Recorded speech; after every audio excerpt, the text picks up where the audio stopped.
तेज प्रताप यादव, बगावत नहीं, नए राजनीतिक ध्रुव का उदय। लालू प्रसाद यादव के बड़े पुत्र, पूर्व मंत्री और आरजेडी से निष्कासित विधायक तेज प्रताप यादव को अब भी अगर कोई हल्के में ले रहा है तो उससे अपनी सोच पर पुनर्विचार करना चाहिए। एक समय जिनकी पहचान उनके अजीबोगरीब अंदाज और बयानों तक सीमित मानी जाती थी, वही तेज प्रताप आज बिहार की राजनीति में एक नए और साहसी अध्याय की शुरुआत कर रहे हैं। आरजेडी से अलग होने के बाद तेज प्रताप ने न केवल खुद को सक्रिय राजनीति में बनाए रखा, बल्कि राजनीति को अपने शर्तों पर जीने का साहस भी दिखाया। हाल ही में उन्होंने 5 अति छोटे मगर विचारधारा से असंतुष्ट दलों को एक मंच पर लाकर एक नया राजनीतिक मोर्चा खड़ा किया है। ये सभी दल और उनके नेता कहीं न कहीं मुख्य धारा से उपेक्षित थे और तेज प्रताप ने उन्हें आवाज दी, यह बताने के लिए कि राजनीति सिर्फ बड़ी पार्टियों की बपौती नहीं है। सबसे अहम बात यह है कि तेज प्रताप ने अपने मोर्चे को बीजेपी और एनडीए से दूर रखते हुए विपक्षी खेमे आरजेडी और कांग्रेस को खुला आमंत्रण दिया है।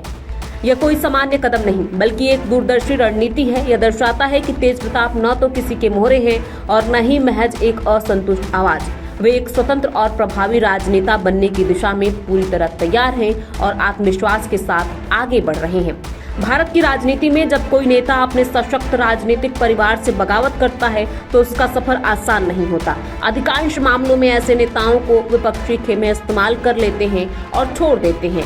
उनका राजनीतिक करियर गुमनामी में चला जाता है। लेकिन तेज प्रताप ने उस परंपरागत राह को न अपनाकर अपनी अलग राह चुनी है। वो न बिखरे, न डरे और न ही राजनीतिक चक्रव्यूह में खुद को खोने दिया। यह तेज प्रताप यादव की राजनीतिक समझ, आत्मबल और नेतृत्व क्षमता का प्रमाण है कि वे आज एक नए राजनीतिक ध्रुव के रूप में उभरने की कोशिश कर रहे हैं। नमस्कार, मैं हूं प्रियांशी और आप देख रहे हैं नव भारत लाइव। इस बात में कोई दो राय नहीं है कि तेज प्रताप की यह रणनीति शायद आरजेडी नेतृत्व खासकर तेजस्वी यादव पर दबाव बनाने में भी काम आएगी। तेजस्वी के नेतृत्व में आरजेडी ने बिहार में मजबूत विपक्ष की भूमिका निभाई है, लेकिन पार्टी के भीतर और महागठबंधन में सीट बंटवारे को लेकर असंतोष रहा है। तेज प्रताप इस असंतोष का फायदा उठाकर कुछ सीटों पर महागठबंधन की पार्टियों से टिकट न मिलने पर नाराज होने वाले लोगों को अपने साथ लाकर और मजबूत बन सकते हैं। अगर उनका मोर्चा कुछ सीटों पर प्रभाव दिखाता है तो आरजेडी को उनके साथ समझौता करने के लिए विवश कर सकता है। अगर ऐसा होता है तो यह उनकी बहुत बड़ी राजनीतिक सफलता साबित हो सकती है। बीजेपी एनडीए से दूरी और महागठबंधन की विचारधारा।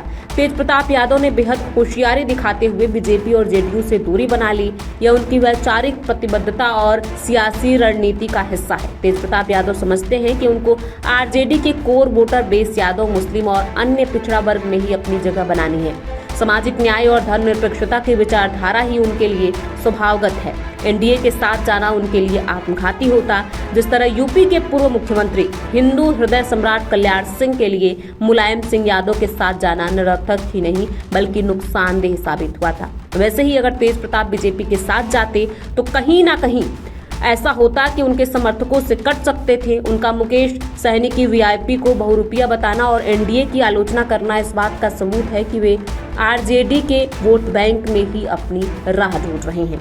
महागठबंधन पर दबाव की रणनीति। यह तय है कि तेज प्रताप का नया मोर्चा महागठबंधन और आरजेडी पर दबाव बनाने की रणनीति का हिस्सा है। बिहार की सियासत में छोटे दल अक्सर गठबंधन के समीकरण बदल देते हैं।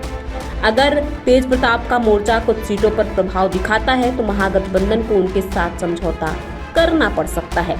सुर्खियों में बने रहने की रणनीति। तेज प्रताप यादव आरजेडी में रहते हुए भी सुर्खियां बटोरने में माहिर रहे हैं। उनकी इसी आदत के चलते लोग उनकी तुलना उनके पिता लालू यादव से करते रहे हैं। लालू यादव भी अपनी इस तरह हरकतों के चलते ही सुर्खियां बटोरते रहे और एक दिन बड़े नेता के रूप में स्थापित हो गए। तेज प्रताप अपनी इसी सियासी शैली को बनाए रखकर कब अपनी तकदीर बदल सकते हैं, इसे कहा नहीं जा सकता। बिहार की सियासत ही नहीं, पूरे देश की सियासत में व्यक्तिगत छवि और प्रचार महत्वपूर्ण है। तेज प्रताप इस रणनीति का इस्तेमाल करके भले ही अपने दल और मोर्चे के लिए कुछ कर पाएं, पर कम से कम अपना भला तो करेंगे ही। इस मोर्चे के जरिए बिहार की राजनीति में उनकी उपस्थिति उनके समर्थकों को एकजुट करने में सक्षम हो सकती है। महागठबंधन में जगह की संभावना। तेज प्रताप को अगर अपनी रणनीति में आंशिक सफलता भी मिलती है तो उनके नए मोर्चे को महागठबंधन के लिए स्वीकार्य बनाने में काम आ जाएगी। आमतौर पर ऐसा लग रहा है कि तेज प्रताप के मोर्चे को महागठबंधन में जगह नहीं मिलने वाली। यह धारणा काफी हद तक सही लगती है, लेकिन सियासत में कुछ भी असंभव नहीं है। अगर तेज प्रताप का मोर्चा कुछ सीटों पर प्रभाव दिखाता है, खासकर यादव और निषाद बहुल क्षेत्रों में, तो महागठबंधन को उनके साथ समझौता करने पर विचार करना पड़ सकता है। हालांकि तेजस्वी यादव कभी नहीं चाहेंगे कि उनके भाई तेज प्रताप महागठबंधन में आए। उन्होंने तेज प्रताप की अनिश्चित बयानबाजी का डर दिखाकर ही उन्हें आरजेडी से बाहर करवाया था। आखिर में आरजेडी में घर वापसी का विकल्प तो है ही।